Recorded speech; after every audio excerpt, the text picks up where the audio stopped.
All right, my friends, welcome to Management Made Easy, the podcast for managers who want to get their leadership life together without losing their minds, their edges, or their joy.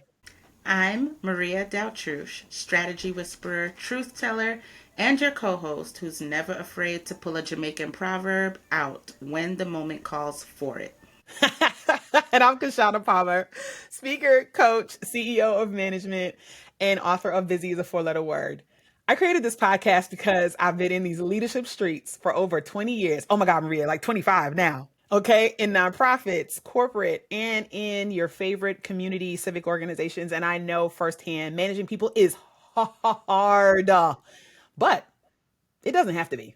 I'm still stuck on the 20 years. I'm like, wow, COVID really did have us missing a whole 5 years A whole five of years. time tracking. Okay. Anyway, whether you're a brand new manager who just got promoted because you're the best at your job, or you've been leading teams for years, but you still feel like you're winging it, this show is for you. Ooh, come on. Listen, I feel like this show, where was this show when we were in our first management role? Okay. I was just out there I was winging it. I was faking it until you make it.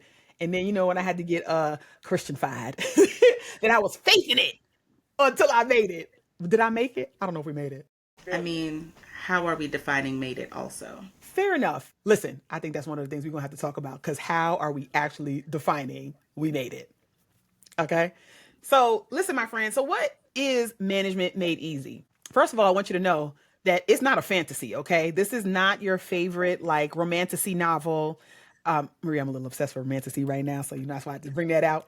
Listen, it's like the updated dragon-esque version of Harlequin romances and Daniel Steele. And then he touched me, except they were like dragons in prehistoric of the stories of magical mythical times. This genre is also something I've never explored, so we will definitely have to learn more. We have to learn more about that. Perhaps how a romantastical view of management might be possible. Ooh. I would be interested in that. Should we add that?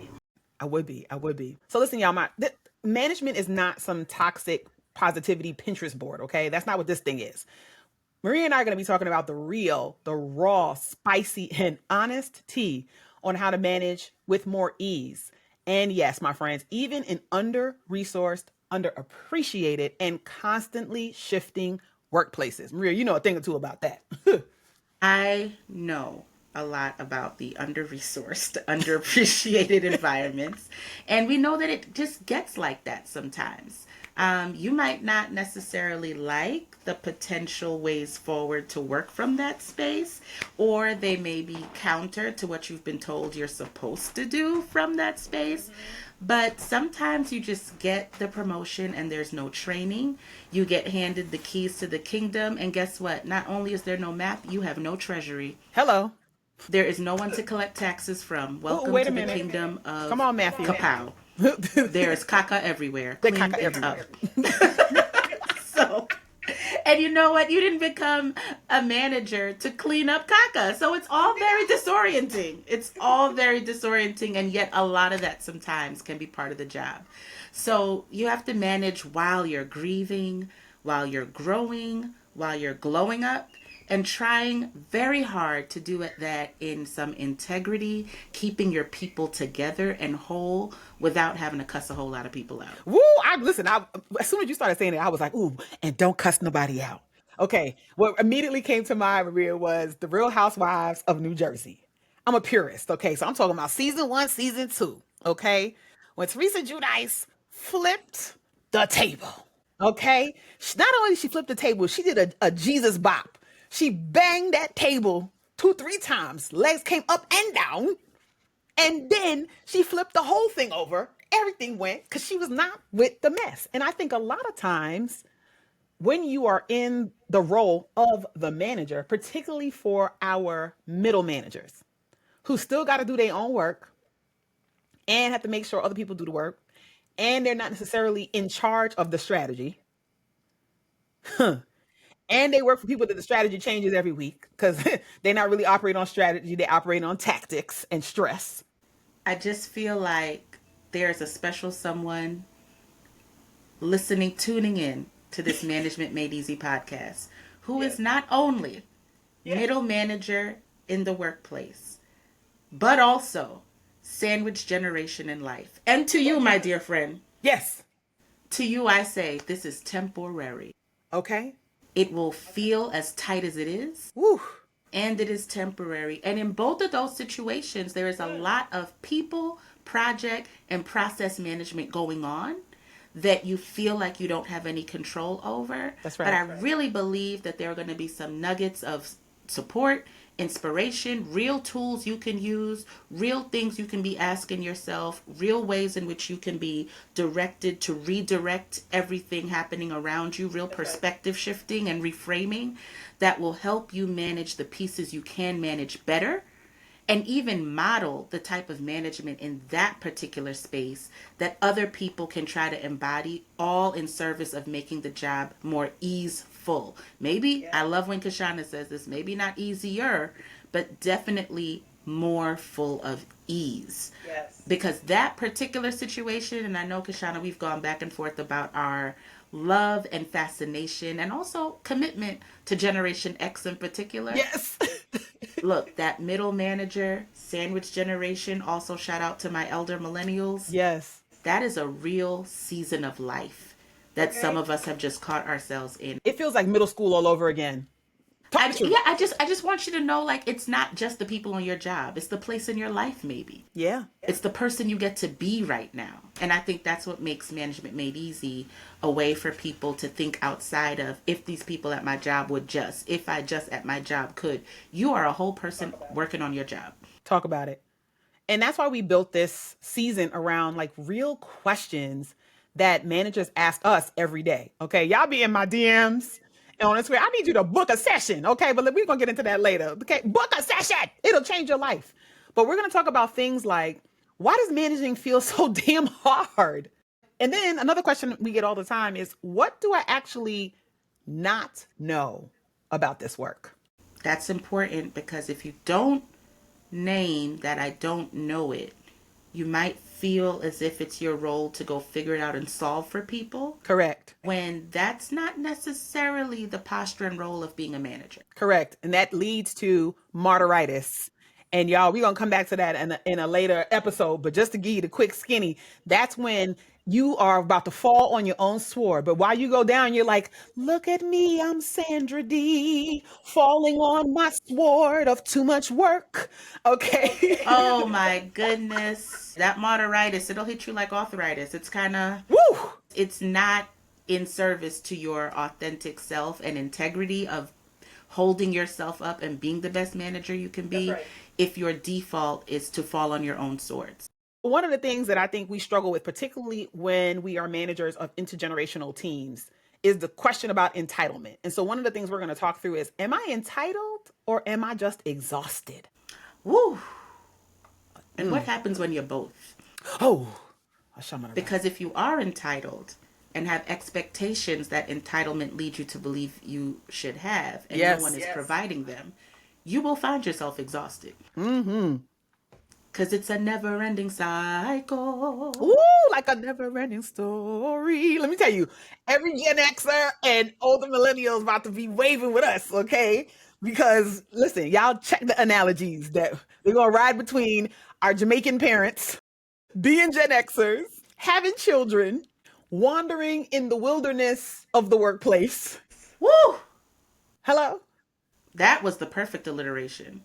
Particularly for those who are even first-gen professional white-collar workers. Talk about it. It's a wilderness. You're walking into this imaginatively manufactured space where there's a whole lot of should, therefore potential for a whole heap of shame. Because back to that other question, what do I actually not know? And if you grew up where shame and negative reinforcement was a tactic your parents used to get you to move. You're not shame. Yeah, right. You're not feeling no shame. You're not feeling shame. Actual inquiry. It's actual inquiry. As if you are not experiencing that emotion means that you are not living. I just want you to know. So we want to dig into that, right? Because then what ends up happening is you step into this place where we will talk about in future episodes about grief, right? Can I grieve and lead at the same time? Absolutely. Listen, y'all better start taking some notes right now. If you are not pulling out your notebook or pulling out your they have these headphones now that you can actually listen to things and also say notes at the same time. Lord, everybody's listening to us. But get it how you need to get it so you can get this information because we are going to be digging into all of that.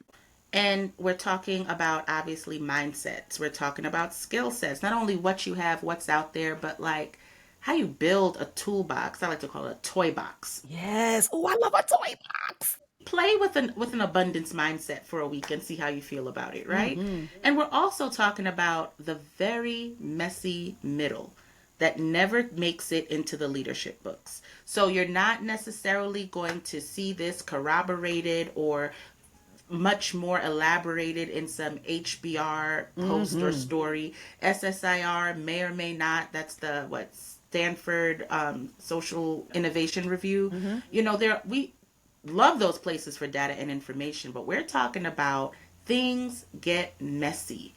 And sometimes the solution for the mess is to get through it and then learn from it. Ooh, We're not doing mess prevention. we're not. We know that mess is a place you can learn from, you can grow from. That's Do right. you plant your vegetables and your flowers and your gardens? Do you plant those in soil or are you planting them in crystal vases with no soil? Mm. You have to get messy, and we're going to talk about that this season in this podcast. So I'm sure somebody's like, they're probably entertained by us now. Are you entertained? No, is it the wrong one? Are you not entertained? I have to get it right. I have to get it right. But people might be wondering, like, why should they listen in? First of all, because we are the bestest. Okay? Okay, just to be clear. Two island girls grew up in New York City learning all the things. Okay? So that's just enough to know that you are officially in the Cool Kids Club. Hello? We're enough. And if you're wondering what makes us qualify, since sometimes Maria, we have to pull out the stats, we have to pull out the certifications. Listen, baby, I've coached thousands of leaders and I've led teams of all sizes, and I have built frameworks that have taken folks from flailing to thriving. And our whole team at management is not just cute branding; it is a way of life. Not only is it our business, it is a movement of folks who care deeply about how you live and how you work. Yes, we are here to break the cycle of managers just simply surviving. It is the baseline. It's not Basically. enough for what we ourselves and what you as managers deserve and what your teams also need from you. So many people, especially right now, Especially right now. survival feels like the name of the game and the strategy. That's it. Understood, and also let's push it. We want you to lead with confidence, clarity, and yes, even bring a little bit of that Cardi B energy. Oh, Kurt! I wonder if Sanaa would be proud of me for doing that. I do it right, or she'd be like, "Mom, stop being an old lady." One thing I have to tell you that even though I had my child young at the wee age of 25 years old, the other day she said to me, Maria, that she has to remind herself, check this, that I'm middle age. That's what she said to me. Middle She age. called me middle age. What does that even mean? Because when you say that, I think of the Middle Ages. I think my daughter's friend, someone had a birthday. So like, well, I'm 8. Well, I'm 9. And so they're like, well, when were you born? And I tried to make it like this learning activity, which I am known to do. I'm not the fun mom in that way. So I was like, well, let's do the math. It's 2025. If you're 9, what year were you born? Let's show it mathematically. And they were like, we know what year we were born. We don't have to show you our work. So then some very, bright young person said, well, what year were you born? We'll do the math on that.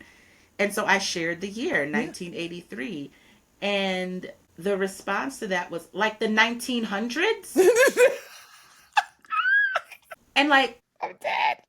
to respond to that honestly is to say yes. Yes. Let me tell you something. These babies will keep you humble, and they keep you humble at home, and they will keep you humble at work. Mm. So we're doing these a little bit differently than some other podcasts do things. We're actually going to like clue you in to what you're going to get out of this season because we want you to be looking forward to it. But we also want this to be like your ready reference as you are thinking about the challenges that you are facing in real time because we want you to stop norming on dysfunction.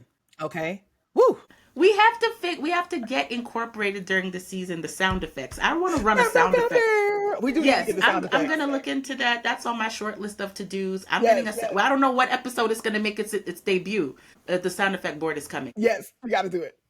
and I love also just the roadmap being provided, because even as we talk about, there wasn't any training for this. Look at us providing a roadmap. Yep. We embody what we're talking about. So in episode 2, we're going to be exploring why management feels so darn hard. And the spoiler alert is that it's not just you. And it probably isn't just only you either. There's probably nothing defective with you. You are not a problem to be solved. Hello? No need to show your work there. No need to show your work. And in episode 3, we are dragging the myth of just wing it. Because let me tell y'all something. I learned this the hard way. Your vibe is not enough to lead a team, okay? This is going to be such a fun episode because I run on vibes and deadlines. It's the reason why I don't have a team, because I do acknowledge that why would I bring someone into that level of individual chaos? Woo, listen. I can run on vibes and deadlines. Other people should not be led in that fashion because they will end up in a cyclone. Okay? And I definitely think I have a time or two over the course of my career definitely had my team on the tornado watch.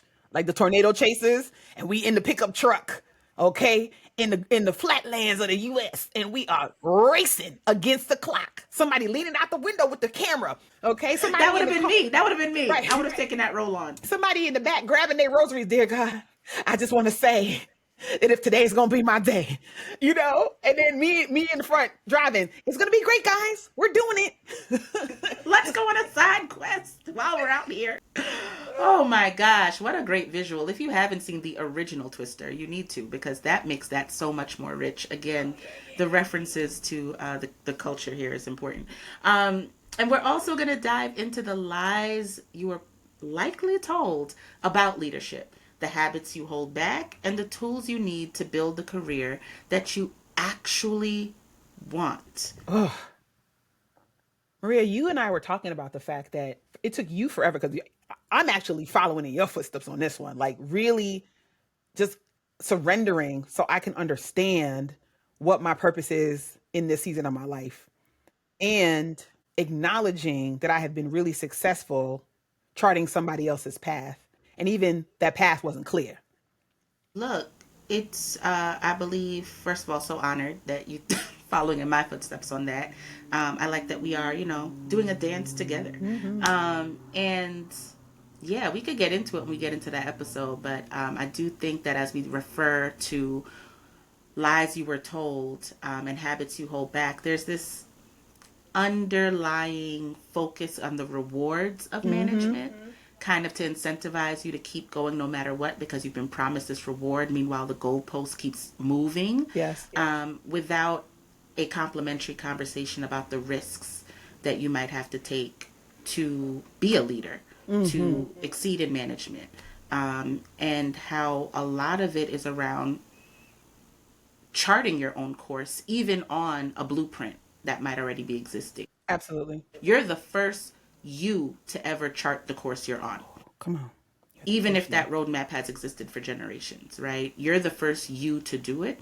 And I think most people who take on that type of work are trying to contribute to or leave a legacy. Yeah. And so there are some autonomous decisions that you're going to have to make for yourself. And there are risks involved in that. Absolutely. You might risk a reward you've been chasing. Ooh, I definitely am at that risk the reward I've been chasing portion of the program. So y'all already can see that this is not just theory. Maria and I we don't do theory, because let me tell you what you don't do when you're stressed out. Theory. Okay? When you're stressed out, you do the stuff you've been doing since you were 6. I just want you to know. So we're going to be bringing in real life client stories, behind the scenes truths, and of course, receipts. Okay? Because you're not a Gen Xer if you don't have a bag of receipts. Because when you actually implement this stuff, we promise you your work life and your workplace changes, your team changes, and most importantly, you change. When you manage well, your life gets easier. your relationships get better, and your stress levels, baby, where is my blood pressure monitor? Because they come all the way down. The fact that we have blood pressure. Listen, I was being interviewed for a magazine article that's coming out, and I was talking to the writer, and I said to her, she asked me, like, when did you know that you needed to slow down? I was like, oh, there were several indications I ignored. I said, but one thing I think will resonate with folks is if you are out there secretly carrying a portable blood pressure cuff in your travel bag that you need to use every day just to make sure you don't stroke out, maybe your body is telling you it's time to sit down. The minute the girls' trip to escape the stress doesn't preclude your travel medicine and medical cuff coming with you, like, yeah, I Yeah. cannot not check that blood pressure. Yeah. So if you've been managing in chaos, y'all, in silence, or in survival mode, we just want you to know we see you. And more importantly, we got you. Okay? We got you. So subscribe right now. Please leave us a review. You know, your girlies love a little validation, a little immediate feedback. Come through, Elder Millennials.